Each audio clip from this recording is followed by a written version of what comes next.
So I have a problem, but you're gonna have to come to the bathroom so I can show you. Okay, we're here in the bathroom. Let's take a look at my drawers. It's not that kind of video. The cabinet drawers.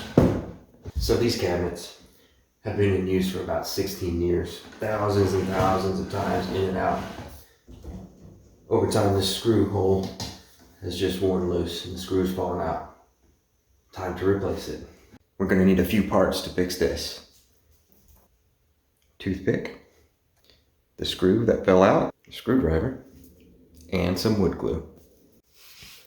Now this hole is too large for the screw to bite into the wood. So to remedy that, I'm going to use a toothpick. Take the toothpick, break off a little piece of it, put it inside that hole with a little bit of wood glue. When I put it in, I want to have the point of the toothpick facing out. This will create a little space for the screw to fit in, and it will bite into this wood nice and tight.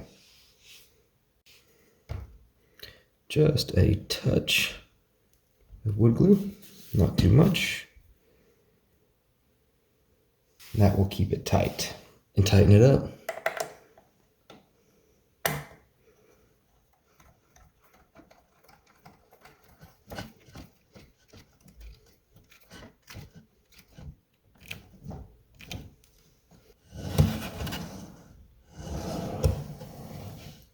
Now that's tight. We'll do the other side the exact same. All right, that's a super simple fix for a broken drawer slide. Thanks for joining me in the bathroom and taking a look at my drawers.